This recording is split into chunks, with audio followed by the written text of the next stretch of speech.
आज ही डाउनलोड करें और अपने पसंदीदा शोज का आनंद लें। पार्वती, बोलो पार्वती, आवाज नहीं आ रही है क्या? हेलो पार्वती, तुम चुप क्यों हो गई? सॉरी, बोलने का मन किया इसीलिए बोल दिया। बोलोगी नहीं पार्वती? हेलो पार्वती, हेलो पार्वती, कुछ बोलो तो। पता नहीं क्या बात है, लेकिन मुझे डर लग रहा है। ये सब आप शादी के बाद बोलिएगा। Okay, cool cool. हमारी सगाई होने वाली है ना, इसीलिए मैंने बोल दिया। अगली बार नहीं बोलूंगा, याद रखूंगा मैं। तुम बोलोगी, ठीक है? Good night.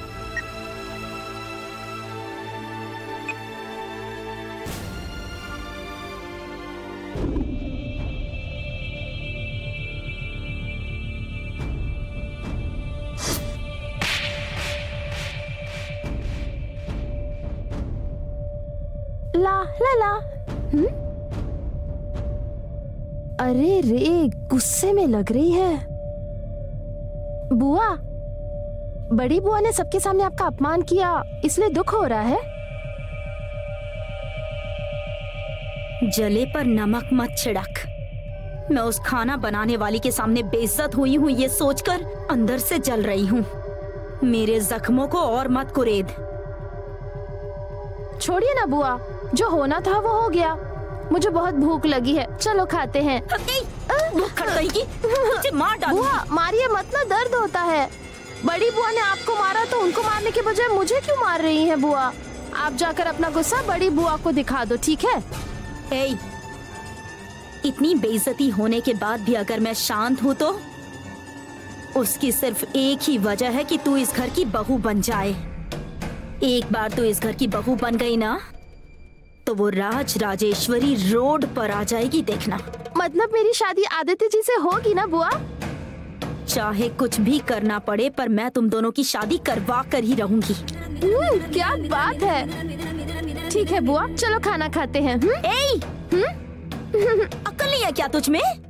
आज मेरी इतनी बेइज्जती हुई है, मेरा दिमाग खराब है और इसका बदला लेना है। इसके बारे में सोचने के बजाय तुझे बस खाना ही चाहिए। अकाल के समय में पैदा हुई थी क्या?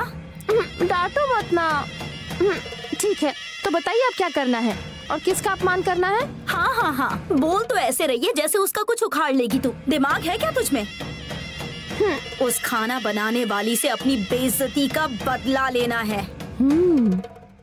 जिस तरह राज राजेश्वरी ने मुझे बेइज्जत किया है, मैं भी उसे बेइज्जत करूंगी। क्या बुआ, जितनी बेइज्जती हुई वो काफी नहीं है? हाँ, अब तू भी बोलने लग गई है ना?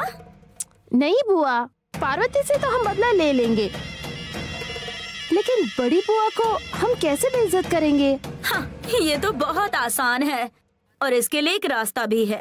क्या रास्ता है? कल अगर उस खाना बनाने वाली की सगाई को कैसे भी रोक दे, इतना ही काफी है। वो राज राजेश्वरी अपने आप बेइज्जत हो जाएगी, उस पार्वती से बदला लेना भी हो जाएगा और राज राजेश्वरी भी किसी को मुंह दिखाने लायक नहीं रहेगी। एक तीर से दो निशाने। क्या बात है। आप इतने दिनों से पार्वती को इस घर से बेइज्जत करके निकालने का प्लान बना रही थी। मुझे लगता है अब आपका सपना पूरा हो जाएगा। सही कहा। अब तक तो ऐसा नहीं हुआ, पर अब वो शादी करके इस घर से चली जाएगी। आप जैसा सोच रही थी वैसा तो हो रहा है ना। बिना आपके कुछ किए वो यहाँ से जा रही है, तो फिर आप उसके हाथ धोकर पीछे क्यों पड़ी है? पता नहीं आप क्यों इतना टेंशन लेती रहती है बुआ। बेवकूफ, अगर वो किसी ड्राइवर या वॉचमैन से शादी करके जिंदगी भर दुख तकलीफ में रहती तो मैं उस पर तरस खा के छोड़ देती, पर उससे शादी करने वाला रघु पढ़ा लिखा लड़का है, आदित्य की कंपनी में अच्छी तनख्वाह लेता है। इतना ही नहीं, इन दोनों की शादी के बाद इन्हें डबल बेडरूम फ्लैट, कार, सब कुछ मिलने वाला है। एक खाना बनाने वाली को इस तरह अमीरी में नहीं जीना चाहिए। वो किसी गरीब मजदूर से शादी करके जिंदगी भर दुख तकलीफ में रहनी चाहिए। इसीलिए उसकी सगाई को तोड़ना जरूरी है, और मैं कैसे तोड़ती हूँ ये देखती जा। वो सब हम बाद में देखते हैं, अभी मुझे बहुत भूख लगी है। चलो ना कुछ खाते हैं। छोड़ मुझे। भूखड़ कहीं की, मेरी बातें तेरे दिमाग में घुसती नहीं है क्या? जा तू जाके ठूस ले। बुआ, मुझे वहाँ अकेले नहीं जाना। मैं वहाँ जाती हूँ तो मुझे कोई इज्जत नहीं देता, इसलिए आप भी चलो। मार डालूंगी तुझे। जा, मैं आती हूँ। ठीक है बुआ, मैं आपके लिए 2 इडली ज्यादा लेकर रखती हूँ। पंछी बनो उड़ती फिरो मस्त गगन में। ये भी ना, चाहे मुझे कुछ भी क्यों ना करना पड़े, पर मैं इस सगाई को होने नहीं दूंगी। इसे तोड़ कर ही रहूंगी।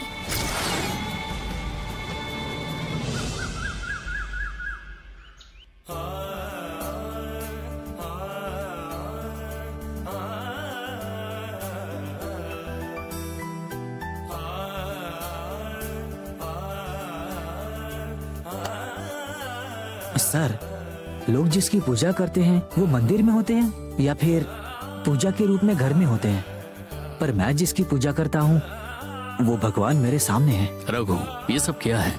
इमोशनल क्यों हो रहे हो? नहीं सर, अगर आप नहीं होते तो मेरी जिंदगी में ये बदलाव कभी नहीं होता। मैं अब तक अनाथ रघु ही होता। आपने अपनी कंपनी में मुझे एक अच्छी नौकरी दी है सर, और लाइफ सेट करने के लिए मुझे मेरी लाइफ पार्टनर भी दे रहे हैं, और आप मुझे घर भी बनवा कर दे रहे हैं। ये कर्ज कैसे चुकाऊंगा मुझे सच में समझ नहीं आ रहा है सर। तुम मेरा कर्ज पहले ही चुका चुके हैं रघु। ये आप क्या बोल रहे हैं सर? तुमने जो लोगो डिजाइन किया मैं उसकी बात कर रहा हूँ। उस लोगों की जिंदगी में आने के बाद मेरे अंदर काफी सारे बदलाव आए हैं। अच्छा, तुमने जो आंखों का लोगो बनाया है वो काल्पनिक है या फिर सर, वो काल्पनिक नहीं है, असली आंखें हैं सर। ठीक है, तो एक लड़की को इंस्पिरेशन रखकर तुमने इन आंखों का डिजाइन बनाया है। जी सर। ठीक है, वो लड़की कहाँ रहती है तुम्हें पता है क्या?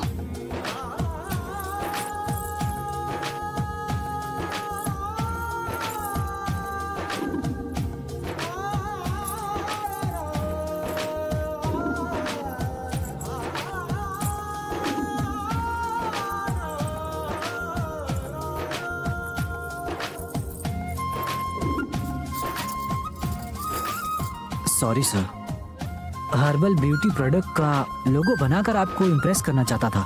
मैंने कई जगहों पर जाकर अलग अलग फोटोज निकाली। उन्हीं फोटोज में से ये एक लड़की की आंखें हैं, लेकिन मैंने वो फोटो कहाँ निकाली थी मुझे ठीक से याद नहीं आ रहा है। अच्छा, आप ऐसा क्यों पूछ रहे हैं सर? क्योंकि जिस लड़की की आंखें हैं मैं उसे अपने सामने देखना चाहता हूँ, बस इतनी सी बात है। ओके, पर तुमने उसकी पूरी फोटो तो निकाली होगी ना? बैड लक सर, फोटो निकालते वक्त मैं उसका चेहरा पूरी तरह देख नहीं पाया, बस उसकी आंखें ही दिखाई दे रही थी। ठीक है, ओके, वो लड़की कौन है उसका पता लगा सकते हैं क्या? आपके लिए किसी भी तरह पता लगाऊंगा सर। Thank you. पार्वती, तुम जब सिंपल रहती हो तो बहुत सुंदर लगती हो, पर इन साड़ी और गहनों के साथ कितनी ज्यादा सुंदर लग रही हो कि कहीं मेरी नजर न लग जाए तुम्हें।